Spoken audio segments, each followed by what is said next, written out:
یا آقا چطورید؟ خیلی خوش اومدید به این استنداپ، در واقع استنداپ دارک کمدی. خیلی خوش اومدید بچه ها.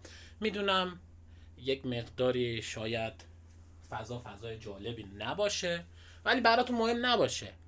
با بودجه کارگردان پول نداشته، بودجه نداشته، با بودجه $1 ما این فیلم رو ساختیم، این استنداپ رو ساختیم. پس ناراحت نباشید. خب اگه که از این استنداپ قرار خوشتون بیاد، الان لایک و کامنت و اینا نمیخوام. خب 2-3 دقیقه رو ببینید، اگه خوشتون اومد انقدر ببین، انقدر خندیدی لایک کن، کامنت هم برام بذار. میدونم یک سری ایرادات و اینا میبینی دیگه، گفتم بودجه موجه نیستش، پس لایک کن بازم که ایشالله برای ویدیوهای بعدی ما بتونیم اینجا رو خوشگل‌تر کنیم و استنداپ خفن‌تری برای شما بسازیم. این اولین استنداپ منه بچه‌ها. یه مقداری میدونم استرس دارم، شاید از صدا معلوم باشه، ولی دیگه امیدوارم خوشتون بیاد دیگه. دورم یه کانالی داریم، گوگولی موگولی. آره خیلی مخلصم، خداحافظ. آقا من رفته بودم مسافرت بچهای گلم، رفته بودم مسافرت، خسته دنبال یه هتل میگشتم که برم اونجا شب و استراحت کنم و اینا. رسیدیم به یه هتل، در واقع موتل. خب رسیدیم به یه موتل، بعد من رفتم داخل و اینا، رفتم قسمت همون پذیرشش بچه، رفتم قسمت پذیرشش، گفتم آره آقا من یه شب میخوام استراحت کنم، خستم دارم میمیرم، انگار سگ از روم رد شده. برگه گذاشت جلو. گفتم خب اینو چیکار کنم؟ گفت خالیش کن. گفتم اگه میخواستم خالیش کنم که همین الان دستشویی نمیرفته، رو سر تو خالیش میکردم. بعد گفت ببخشید آقا پرش کنید برگر رو. بعد چی دیگه، برگر رو پر کردم، یعنی داشتم پر میکردم برگر رو بچه ها. دیدم یه آقایی با 2 خانوم اومد. آره یه آقایی با 2 خانوم اومد، گفت بی زحمت یه شب ما هم. بعد دیدم اون نفری که تو پذیرشه، اون آقایی که پذیرشه، گفت دفعه قبلی یه نفر اومدی، چرا الان 2 نفری اومدی؟ بعد منم داشتم همینطور که اینو پر میکردم یه نگاه اینطوری میکردم. گفتم اوکی دیگه، حالا نمیدونم دیگه، حتما با خواهراش، چه میدونم، حتما نمیشه آقا، ولشون، قضاوت نمیکن. آره نمیشه، نه راد نمیدم و فلان و اینا، نباید دفعه قبلی یه نفر بودی الان 2 نفر، نه راه نداره آقا، نداریم اتاق نداریم، برو. بعد دیدم بچه یه دسته پول در آورد تو جیبش. گفت میدونی امروز خیلی خوشحالم، این برای شما. بعد طرف گفت برای من؟ و گفت آره برای شما. و گفت ای دمت گرم، برو بالا اتاق مثلا 12. بعد من مثلا بچه اتاق 11 بودم. بعد اما نمیدونم کارت ملی خواست، اینو خواست، اونو خواست، اینو خواست، برگه پر کن. می پارتی بازی میبینید همینجا هستشا. ما با اون وضعیت خسته نیم ساعت فقط داشتیم پر میکردیم، پر کن اینو بنویس، اسم اونو، اینو، کارت ملی بده. اونا 3 نفری رفتن. نداری، خسته بودن دیگه، حالا زود مونتا پول دادن، پول اول دادن، ما پول بعد بعدن. اوکی، در نتیجه بعدم رفتیم هتل چیزی، ما هم پول اول بدیم. خب اوکی. بعد آقا ما اتاق 11 بودیم، مثلا اونا 12 بودن، دقیقا کنار هم اتاق. ما رفتیم آقا بالا بچه ها، هیچی دیگه، رفتیم تو، کلید انداختیم اینا، رفتیم تو. بعد اونا هم دیدم اومدن رفتن تو اتاق خودشون. خب چه اینا، خسته بودم و بچه خسته. تلویزیون رو روشن کردم، نشستم روی صندلیایی که تو اتاق بود، همینطور داشتم چرت میزدم. آها کشتی بود، مسابقه کشتی بودش. حسن یزدانی نمیدونم با کی بود، یادم نمیاد. بعد هنوز شروع نشده بود، تاشای کشتی و اینا رو نشون میدادم، هنوز شروع نشده بود. منم خوابم برد، یه دفعگی با صدای دست زدم پا شدم گفتم ایول حسن یزدانی برد، ایول منم دست زدم.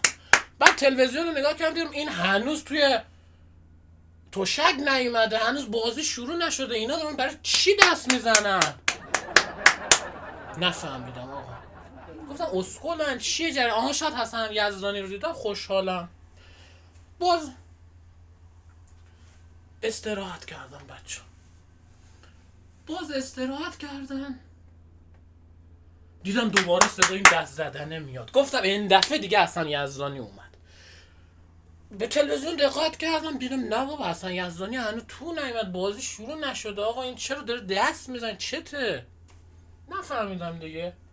رفتم رو اون کاناپه اونوری استراحت کردم. گفتم یکم بذار دورتر شم صدا دست زدن اینا نیاد، اینا خیلی شادن، ما اومدیم اینجا استراحت کنیم، اینا دارن دست میزنن. رفتیم رو کاناپه اونوری، بعد دیدم داره میگه، صدای خانومه میومد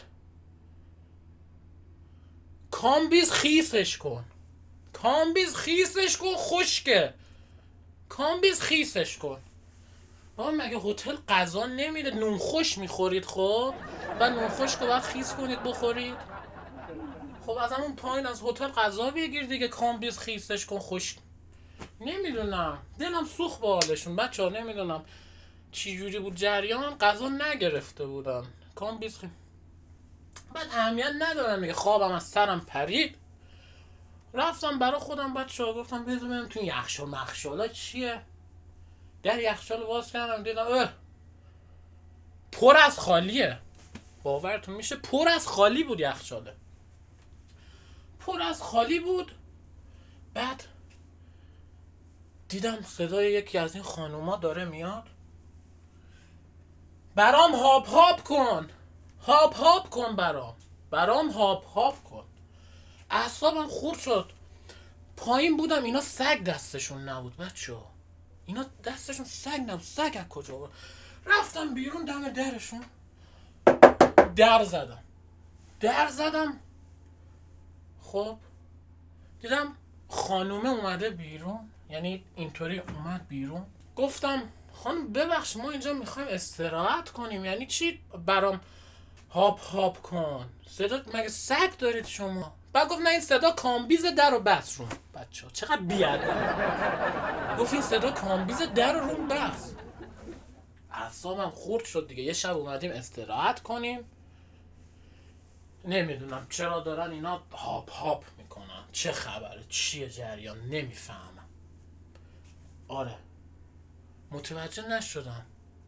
نون خوش میخوردن، الکی دست میزدن، نمیدونم گل کشیده بودن، چی بود جریان نفهمیدم. بعد هیچی دیگه آقا، خلاصه این که آقا ما با دوباره برگشتیم تو اتاق. دیدم دوباره صدا میاد، صدا تخ می اومد بچه های، تخ توق تق توق تخ توق. بعد خودم برگشتم به این تخته نگاه کردم تو اتاق خودم، دیدم بالاش لامپه. گفتم اوه که حتما لامپه دیگه روشن نمیشه دیگه. اینا رفتم بالا تخت میخوان این لامپه رو باز کنم، یه لامپ دیگه ببندن، نمیدونم شاید لامپه شله میخوان سفتش کنن.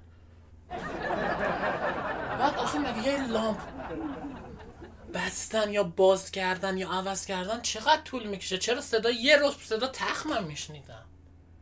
چرا نمیفهمم؟ مگه لامپه خیلی سخت بودش باز کردنش؟ یه دقیقه بیشتر طول میکشه؟ به خدا که نمیفهمم، واقعا میگم نمیفهمم.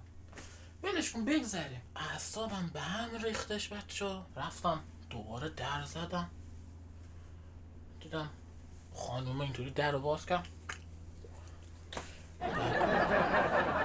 گفتم ببخشید این لامپ میخواید من حالا تو تاریکی هم میتونم بخوابم؟ اگه میخواید لامپ تختم و اون لامپ بالای اتاق باز کنم، همون لامپی که بالا تخت بود بیارم برات. بعد گفت نه دیگه ما کارمون تموم شد داریم میریم. مگه نمیخوابید شب اینجا؟ گفت نه خوابیدنامون تموم شد داریم میریم. جالبه بچه، نیم ساعت یک رو خواب قشنگ خستگیشون تموم شد. نمیفهمم. من اینطوری هم که باید مثلا یه خرس بگیرم بخوابم، تازه بعد پا میشم بازم میخوابم. بعد آخه تخته 2 نفره بود. یه دست بزنید برای خودتون، دمتون گرم. بچه این اولین استندآپ کمدی دارک کمدی من بود. میدونم یک مقداری شاید سوتی داده باشم، یه مقداری شاید مثلا استرس داشته باشم. به بزرگی خودتون ببخشید. امیدوارم که خوشتون اومده باشه. اینو گذاشتم کانالم هم یادگاری بمونه، هم اگه خوشتون اومد بعدا دوباره پارت 2 ایناشم بنویسم، یادداشت برداری اینا، سناریو اینا، همه چی بریم برای پارت 2. آره دمتون گرم. ویدیو رو یادتون نره لایک کنید، برام کامنت بذارید، نمره بدید از 1 تا 10 چند. 1 ندید ناراحت میشم، قلبم میشکن. حداقل 2 بدید. اگه مثلا 10 بوده خدایی بدید. دمتون گرم. خیلی مخلصیم. تا یه ویدیو دیگه. خداحافظ.